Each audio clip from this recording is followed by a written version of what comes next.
Pakiusap po ng kapatid ni Tatay Digong, kapatid na lalaki. Pakinggan po natin. May matinding panawagan ng kapatid ni dating Pangulong Rodrigo Duterte sa sambayan ng Pilipino kasunod ng pagkakakulong nito sa International Criminal Court.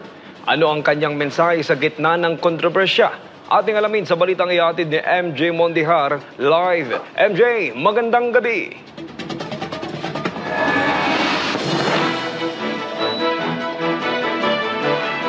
Kyle, mayong gabi, gikan diri sa Dakbayan sa Davao ang panawagan ay may kaugnayan sa paparating na 2025 midterm elections at kung paano ro makababawi o makakabawi ang sambayan ng Pilipino sa gitna ng mga kontrobersiya at mga problema ngayon sa bansa. Rodrigo Roa Duterte!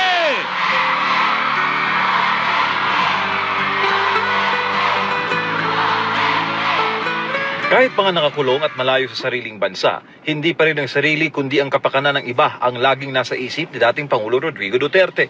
Kahit pa noong nagbabanta ng pag-aresto sa kanya, ay aktibo at personal niyang ikinampanya ang mga kandidatong nais niyang maluklok sa Senado.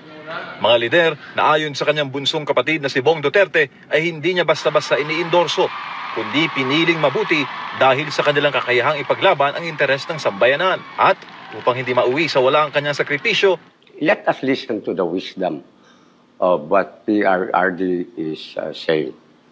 And the only way we can fight back, I'm not saying fight back, on go up in arms. I'm not saying that. The only way we can pay back for what this government is doing, let us support all the candidates of whom PRRD is endorsing. And that is from the PDP Laban. No need to mention names, but of course, Pastor Kibuloy is one of them. Ang laban sa Senado ay isang numbers game. Kailangan makuha ang mayoryang suporta sa 24 na hala ng senador para maipasa o mapigilan ang mga panukalang batas.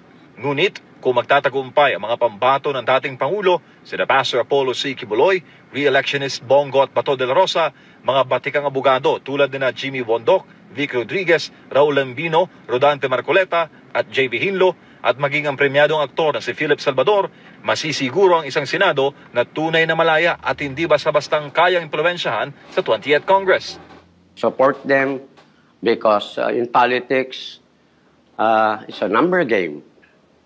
But this time, let us show them, this government, that we have the numbers.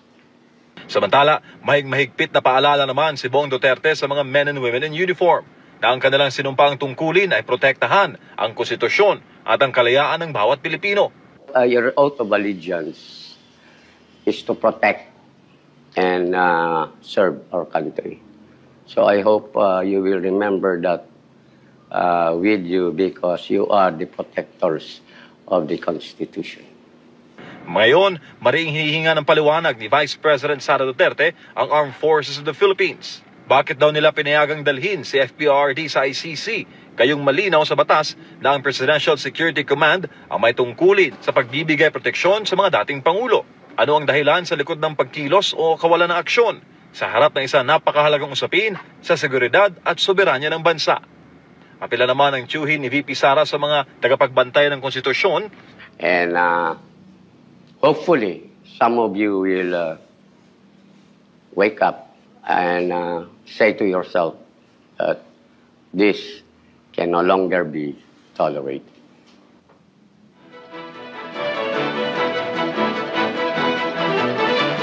Kyle, matindi ngayon ang bayanihan spirit dito sa buong Davao City dahil marami naghahanda sa birthday celebration ni FPRD ngayong Biyernes, March 28. Bindalaw natin kanina yung kanyang residence o kanyang bahay sa Doña Luisa. At alam mo ba, shifting ang mga tao doon ha. Mga residente ng Davao na nagbabantay umaga, tanghali, hapon, gabi, tsaka madaling araw.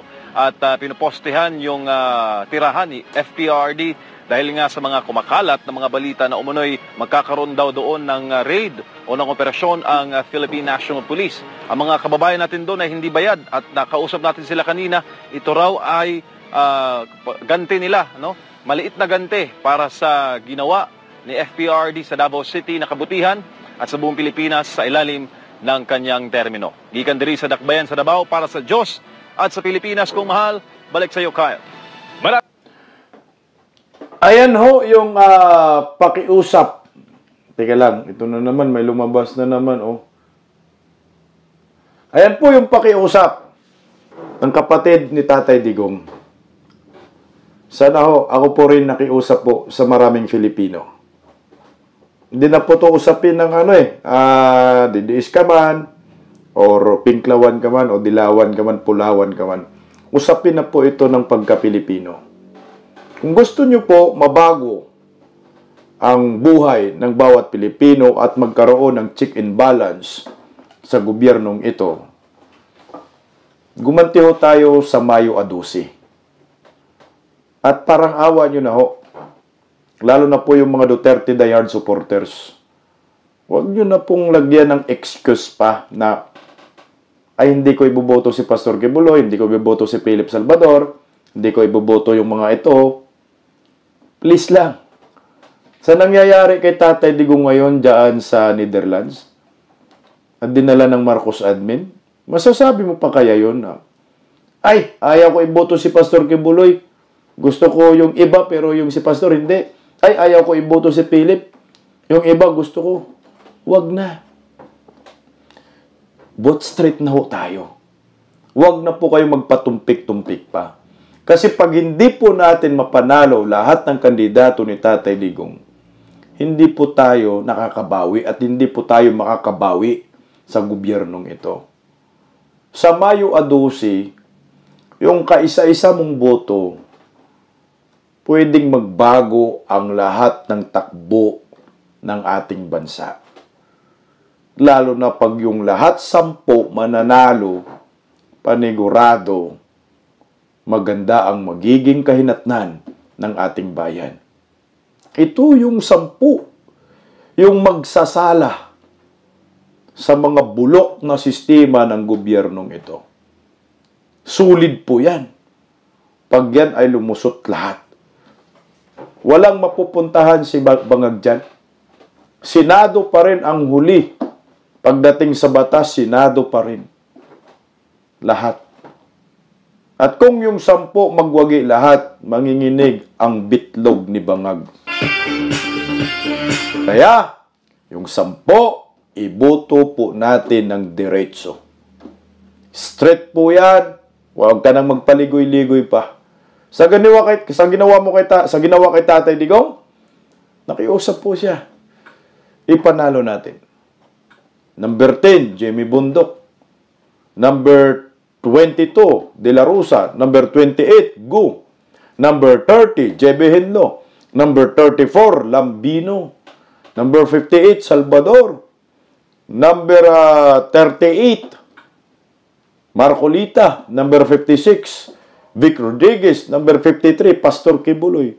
10 po yan ang hinihiling ni Tatay Digong sa atin. Ito na po yung kailangan natin. Mga abogado naman, magagaling naman.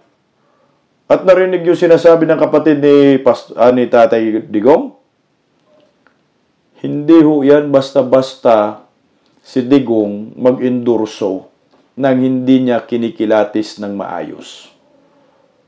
So yung 10, ini-endorso, so ibig sabihin, swak sa panlasa ni Tatay Digong at swak para sa ating mga Filipino.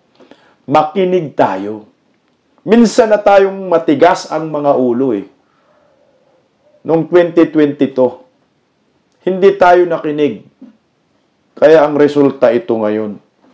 Baka naman ho, ngayong 2025, makinig na tayo.